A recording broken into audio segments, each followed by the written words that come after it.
네, 안녕하세요. 김영로TV의 김영로입니다. 9월 24일은 구두점의 날이 되겠습니다. 자, 구두점 하면은 그 글을 쓰는 데 있어서 여러 가지 이제 구호를 얘기하는 거죠. 마침표라든가, 그다음에 쉼표라든가, 따옴표라든가, 또 느낌표라든가, 물음표라든가. 사실 글 자체만 써 있으면은, 그 글에 흐르는 감정을 알 수가 없어갖고, 밋밋한 글인지 아니면 흥분된 글인지 알 수가 없어요. 그러니까 결국은 그러한 구두점을 통해서 그래다 이제 감정을 넣는 거라고 저는 보고 있습니다. 자, 오늘 구두점의 날을 맞이해서 이 구두점이란 무엇인지, 그리고 구두점을 어떻게 활용하고 어떤 차이가 있는지, 그러한 내용에 대해서 간략하게 알아보도록 하겠습니다.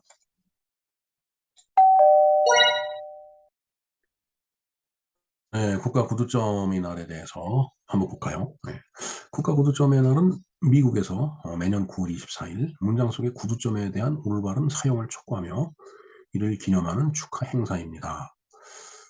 네, 번역이 조금 기계적이라서 좀 어감이 이상하긴 하지만 어찌됐든 구두점을 잘 찍자라는 캠페인을 벌이고 하는 이제 그런 행사라고 보면 되겠습니다. 자, 구두점.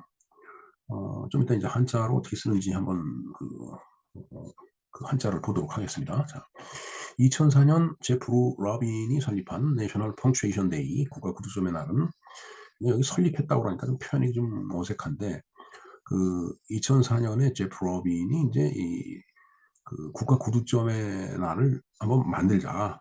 왜냐하면 구두점을 올바르게 사용을 해야 되기 때문에 그냥 구두점이 제대로 잘 찍히지 않으면 의미가 왜곡되고 달라지기 때문에 그런 거예요. 자, 루비는 정확한 구두점과 철자를 사용하는 사람들이 일상생활에서 발견된 오류 사진을 보내도록 권장합니다. 그러니까 뭔가 구두점을 잘못 찍어 갖고서 우스꽝스러운 일이 있었다든가 아니면 낭패를 봤다든가 그런 것들이 있으면 제보를 해달라는 그런 뜻이죠. 저도 글을 쓰면서 이제 이 맞춤법 철자, 이 구두점 이런 거를 좀 가급적이면 이제 정확하게 보려고 노력을 합니다. 예. 인제 글 쓴 이제 어떤 답안지라든가 이런 걸 인제 채점하라고 할 때 그것은 인제 바로 인제 그 구두점에 의해서 의미가 달라질 수도 있고 그다음에 맞춤법 철자가 제대로 맞지 않는다는 얘기는 성의 없이 이 답안지를 작성했다라고 분명히 판단할 수가 없기 때문이죠. 네. 자, 구두점의 사전적인 의미를 살펴보도록 하겠습니다. 물론 구두점은 구두방을 뜻하기도 하죠. 예. 하지만 여기서 말하는 구두점은 이제 글 속에 존재하는 여러 가지 기호를 말하는 거예요. 한자로는 구독점이라고 쓰고, 근데 저도 이게 읽을 독자라고 생각을 하고, 구독점이라고 쓰고 구두점이라고 읽나 이렇게 생각을 했는데, 요 읽을 독자를 한번 자전에서 찾아봤어요. 그랬더니 두 자로도 읽더라고요. 그러니까 그 읽을 독자로도 읽지만 두자로도 읽는다라는 얘기죠. 그러니까 구두점이 맞는 거죠. 예. 이 단어에서 구두점이 맞습니다. 발음이.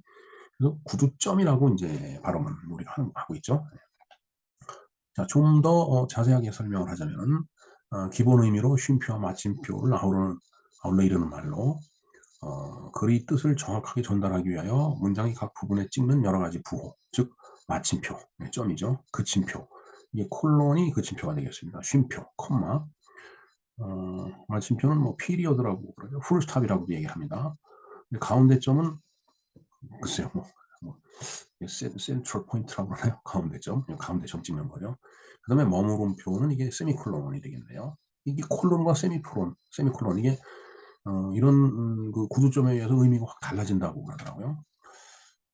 그다음에 이제 이 글자 크기, 폰트가 제가 조정을 잘못해서 지금 이제 작게 나왔는데 물음표가 있죠. 그다음에 느낌표. 그다음에 따옴표, 작은 따옴표, 예, 다 아실 겁니다. 그다음에 말 바꿈표, 이게 이제 대시, 하이픈, 빼기예요. 빼기, 이런 것들이 이제 있다. 이게 이제 구두점의 이제 종류다라는 얘기죠. 예.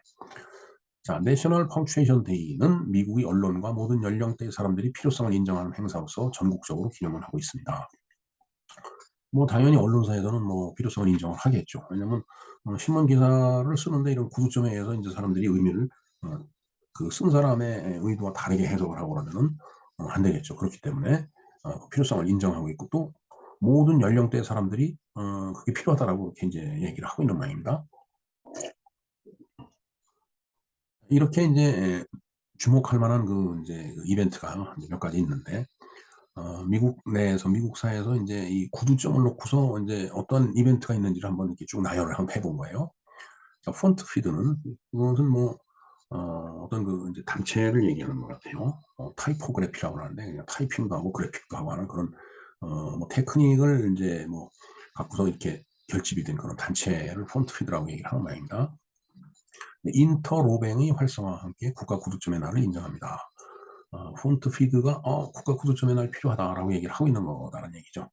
근데 인트로뱅은 뭐냐면은 느낌표와 다음 물음표와 느낌표, 느낌표, 물음표. 그러니까 의문을 나타내면서 그 의문이 해결이 되거나 그러면 뭐 감탄할 수도 있는 거죠. 그다음에 기가 막히는 의문은 또 감탄을 자아내죠. 예. 이제 그런 두 가지 의미를 동시에 갖고 있는 이제 그런 경우에 인터로뱅이라고 얘기를 합니다. 예. 그다음에 이제 미주리주의 세인트루이스에서 스튜디오 STL은 매년 해피아워 모금 행사를 개최하여 국가 구두점의 날을 홍보를 합니다. 예. 구두점의 날을 홍보하는 그런 단체도 있네요. 이 행사는 무료 장문 프로그램에 대한 자금을 모으고 올바른 구두점의 가치에 대한 인식을 높입니다. 그다음에 이제 5번 초등학교, MI, 이게 미시건이죠. 미시건주에 있는 5번 초등학교에서는 매년 국가 구두점의 날을 갖다 이제 기념을 한다라는 얘기네요. 그다음에 이제 CBS는 이건 방송이죠. 라이브 위드 레지스 앤 켈리는 2008년 9월 24일 아침 TV쇼에서 구두점의 날이라는 것이 있다라고 이제 언급을 했다라는 얘기예요. 그만큼 구두점의 날에 대한 인식을 제고시키려고 하는 그런 뭐 방송, 학교, 뭐 단체가 있다라는 얘기가 되겠습니다. 그다음에 이제 글쓰기에 관한 퍼즐 게임인 스크리블노트 언마스크트는 유럽과 북미에서 그 이런 게임을 갖다 이제 출시를 했다라는 얘기죠. 자, 스크리블노트라는 게 이게 스크리블이라는 게 개발 재발이라는 뜻입니다. 그러니까 아주 글씨를 인제 손이 아니라 인제 발가락에다 인제 펜을 끼고서 쓰는 듯한 그런, 그러니까 악필, 엉망진창인 그런 그 필체를 갖다 스크리블이라고 얘기를 하죠. 그러니까 언마스크트니까 마스크는 가린 거고 언마스크트는 가리지 않은 거다라는 뜻이니까 그냥 개발세발로 쓴 그 글을 그대로 인제 보여주는, 그러니까 이게 글쓰기와는 퍼즐 게임이기 때문에 아마 이런 그 인제 뭔가 모델네임이라고 할까? 뭐 인제 이런 것을 인제 갖다 붙인 거라고 보면 될 것 같습니다. 자, 이렇게 미국 국내에서도 구두점이라는 것이 중요하다라고 해서 홍보를 하고 기념을 하는 그런 여러 가지 이벤트나 단체들이 있다라는 그런 얘기를 지금 하고 있습니다. 네. 이게 그래서 어 이 구두점이 인제 어떤 의미를 갖고 있는지에 대해서 한번 좀 알아보도록 하겠습니다. 이게 번역 이야기. 하여튼 이 콜론과 세미콜론, 이것도 이제 구두점의 인제 하나죠. 이제 콜론은 이제 그침표고 세미콜론은 이제 머무름표라고 인제 얘기를 했었는데, 이런 것들에 의해서 의미가 달라진다라는 것을 하나의 예를 여기서 한번 살펴보도록 하겠습니다. 이게 인제 번역을 하시는 분인가 봐요. 그래서 일전에 저는 헤이븐이라고 쓰인 것을, 헤이븐의 뜻이 피난처라는 뜻입니다. 근데 여기에 인제 이 자 하나 빠지면은 천국이 되죠. 예. 근데 인제 이 자가 빠졌다라고 해서 이 헤이븐을 갖다 천국으로 인제 번역을 했는데, 사실은 그건 이 자가 빠진 게 아니고 이제 헤이븐, 피난처라는 그런 뜻으로 쓴 거예요, 원문이. 그러니까 어 피난처를 찾아간다, 이제 이런 그 문장이었다라면은 '아, 난 천국을 찾아간다.' 이런 의미가 되는 거죠. 그러니까 전혀 문맥도 이상해지고, 그다음에 뭐라 그럴까요? 그 어 의미도 좀 인제 왜곡될 수가 있겠죠. 예. 인제 이렇게 그 번역하는 입장에서도 이 오자, 탈자 이런 것이 그렇게 크게 이제 영향을 주기 때문에 오탈자를 확실히 봐야 된다는 얘기예요. 예. 뭐 인제 이런 얘기들이 쭉 인제 그 예가 나와 있습니다. 여기에서 인제 간단하게 요 예를 한번 볼까요? 자, Lisa is upset, 콜론, Jack is angry. 그다음에 Lisa is upset, 세미콜론, Jack is angry. 글은 똑같죠. 근데 가운데 구두점이 하나는 콜론이고 하나는 세미콜론이에요. 하나는 그침표고 하나는 원본표다라는 얘기죠. 자, 이 의미를 한번 볼까요? 리사는 기분이 안 좋고 잭은 화가 난 상황인데, 둘 다 그렇죠. 기분이 안 좋고 화가 난 상황이에요. 근데 상황이 다른 거예요. 상황의 의미가. 두 상황이 콜론과 세미콜론을 매듭으로 관계를 맺고 있습니다. 어떤 관계가 숨어져 있는 것일까요? 마프이 문제에서 콜론은 that으로 취환을 하고 세미콜론은 while로 취환을 했습니다. 그런 의미를 갖고 있다는 얘기예요. 이번에도 콜론과 세미콜론에 숨어있는 접속사를 수면 위로 끄집어내 볼까요? 이 문장은 이렇게 다시 쓸 수 있습니다. 자, 즉 앞에 위에 있는 콜론과 밑에 있는 세미콜론이 이런 의미가 있다는 얘기예요. 자, Lisa is upset because Jack is angry. 잭이 화가 났기 때문에 리사가 그냥 upset, 뒤집어졌다, 열받았다, 이런 뜻이 되겠죠. 같이 화가 난 건 마찬가지죠. B는 Lisa is upset while Jack is angry. 리사가 뒤집어져 있다, 열받아갖고. 반면에 잭도 화가 나 있다는 얘기예요. 자, 콜론을 펼쳤더니 의미를 이제 정리를 해놨습니다. because라는 인과관계의 모습을 드러냈습니다. A에 대한 얘기죠. A는 잭이 화가 나서 리사가 기분이 상했다는 뜻이네요. 그러니까 잭이 화가 났기 때문에 리사가 upset, 열받았다는 얘기가 되는 거죠. 허구한 날 화만 내는 남자친구를 준 여자친구의 고충이 담긴 문장이라고 할 수 있을까요? 세미콜론에는 앞에서와 마찬가지로 while이 숨어 있었습니다. 리사는 기분이 안 좋고 잭은 화가 났어요. 둘 다 화가 나고 기분이 안 좋은 거예요. 기분이 둘 다 불편한 거죠. 그런데 두 사람이 그렇게 기분이 불편한 거에 대한 공통의 원인이 존재할 가능성이 이제 있다는 얘기죠. 즉, 두 사람이 같은 사무실에서 일을 하는데 부장이 와갖고서 막 아재 개그를 했다든가 아니면은 막 그냥 질책을 하고 나간 거예요. 그러니까 잭은 화가 났는데 그냥 리사는 열이 받았다. 둘 다 기분이 언짢은데 그 원인이 다른 데 있다라는 얘기죠. 그러나 위에 콜론의 경우에는 비코스가 들어가는 의미이기 때문에 잭 때문에 리사가 화가 난 거예요. 그러니까 콜론과 세미콜론에 의해서 의미가 전혀 달라지죠. 예. 처음보다는 콜론과 세미콜론의 기능에 대해서 감이 생기셨을까요? 가볍게 정리하자면 콜론은 설명을, 세미콜론은 상황의 나열을 의미한다고 할 수 있겠습니다. 예. 물론 이 글 자체 전체적으로 표현하려고 하는 내용이 뭐 여러 가지 이제 이 구두점에 의해서 의미가 달라진다는 것을 설명하고 있습니다. 근데 그걸 다 볼 수가 없으니까 간단하게 이 Lisa is upset, 콜론 혹은 세미콜론, Jack is angry, 요 그 문장을 갖고서 그 의미의 달라짐을 갖다 이제 설명을 해드린 거죠. 예. 예, 국가 구두점의 날이라는 게 이제 그만큼 구두점의 그 용도와 의미, 그거에 의해서 전혀 그 뜻이 왜곡될 수 있다라는 것을 갖다가 강조하기 위해서 국가 구두점의 날이 중요하다. 구두점을 잘 지켜야 된다라는 그 이제 캠페인을 벌리기 위한 날이다라고 보시면 되겠습니다.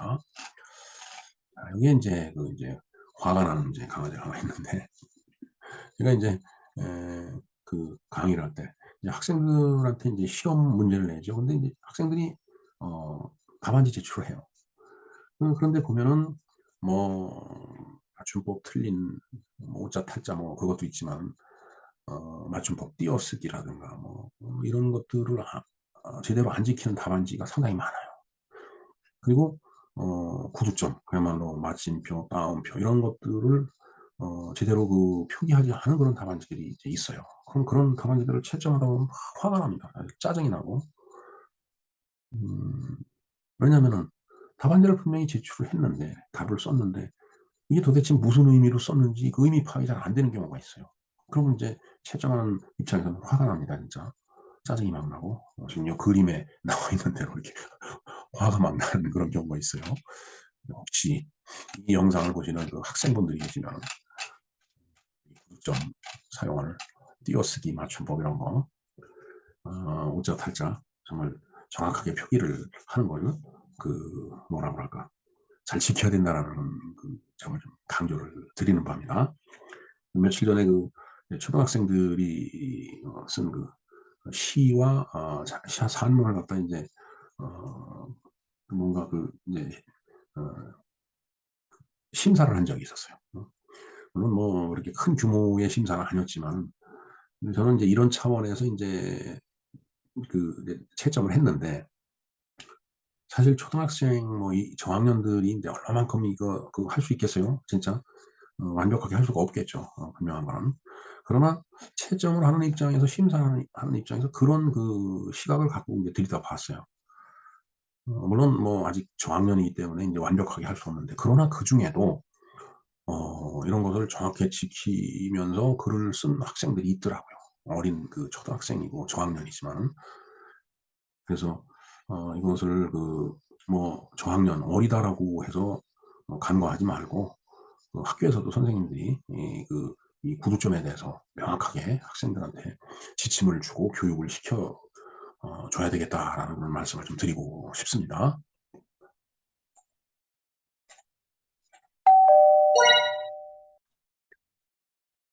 네. 이상과 같이 구두점의 날에 대해서 알아보았습니다. 네. 구두점은 이제 뭐 처음에도 말씀을 드렸지만 글에다 감정을 집어넣는 작업이다. 그런 도구다라고 이제 저는 생각을 합니다. 사실 글이 써 있으면은 그 글이 뭐 어떤 감정을 갖고 있는지 읽는 사람이 알 수가 없어요. 사람의 말은 그 감정을 바로 알 수가 있죠. 상대방이 기분이 나빠서 하는 얘기 아니면 뭐 놀라서 하는 얘기, 감탄스러워서 하는 얘기인지 묻는 말인지 뭐 이런 것들을 다 알 수 있는데 사실 글로 옮겨 놓으면은 그 글이 갖고 있는 감정, 그 글을 형성할 때 형성시켰던 그 사람의 감정을 알 수가 없어요. 뭐 의미라든가 이런 것들을 인제 확실하게 알 수가 없는데 이 구조점을 통해서 최대한 그 의미를 갖다 복원시키는 거다라고 저는 보고 있습니다. 그래서 뭐 놀랍거나 감탄스러울 때는 그 느낌표를 이제 찍어 갖고서 '아 이건 그런 놀라움과 그다음에 어떤 그 흥분의 상태를 갖다 표시하는 거다.'라고 우리가 알 수 있겠죠. 그리고 물음표를 찍으면 '아 이게 사람이 궁금증을 갖고 뭐 묻는구나.' 이런 대답 생각을 할 수 있는 거고. 그다음에 인제 따옴표나 쉼표, 그다음에 마침표 이런 것들은 그 문장 요소요소에 들어가 있으면서 사람이 읽는 사람으로 하여금 '아 이게 어떤 감정을 갖고서 우리가 읽어야 된다.'라는 것을 어느 정도 이렇게 뭔가 암시를 주죠. 물론 뭐 말하는 사람의 감정을 100% 그대로 전달하기는 어렵겠지만 그 최대한 그 말하는 이나 듣는 이의 감정을 최대한 만들어내기 위해서 우리가 이런 구두점을 쓰는 것 아닌가 이런 생각을 해 봅니다. 물론 뭐 다른 이론이 있을 수 있습니다. 뭐 다른 이론이 혹시 정립된 것이 있다라면 댓글을 좀 남겨서 저를 좀 깨우쳐 주셨으면 고맙겠습니다. 자, 구두점의 날. 우리나라에는 뭐 이런 구두점의 날 이런 기념일을 저는 기억을 하질 못합니다. 근데 이제 미국에서는 또 뭐 인터내셔널이 아니고 그냥 내셔널이라고 얘기한 걸로 봐서는 미국 자체 내에서 인제 이런 구두점에 대해서 중요성을 강조하고 그다음에 그 구도점을 사용한 그 글이 주는 뭐 여러 가지 의미, 그다음에 뭐 감정 이런 것들을 우리가 이 방송을 통해서 알 수가 있을 텐데 하여튼 그런 의미에서 구두점의 사용은 좀 명확하고 정확해야 되지 않느냐 하는 생각을 해 봅니다. 뭐 예를 들어서 어 그 큰 감탄스러운 그런 느낌을 받는 글에 그냥 마침표를 집어 넣는다든가 그러면 뭐 어떤 감탄의 느낌이 인제 없게 되죠. 그리고 묻는 말이 분명함에도 불구하고 물론 뭐 "이랬습니까? 저랬습니까?" 해 갖고서 인제 그 물음표 의문의 표시는 할 수 있겠지만 거기에 물음표가 붙어 있지 않다라면 의문의 강도가 떨어질 거라고 저는 봐요. 네. 자, 이렇게 구두점의 날을 통해서 그 글이 갖는 어떤 감정, 거기에 섞여 있는 희로애락 같은 것을 우리가 미루어서 짐작할 수 있는 그런 부호, 그것이 바로 인제 구두점인데 그런 구두점이 갖는 의미를 우리가 간략하게 알아보았습니다. 예. 김영로 TV의 김영로였습니다. 감사합니다.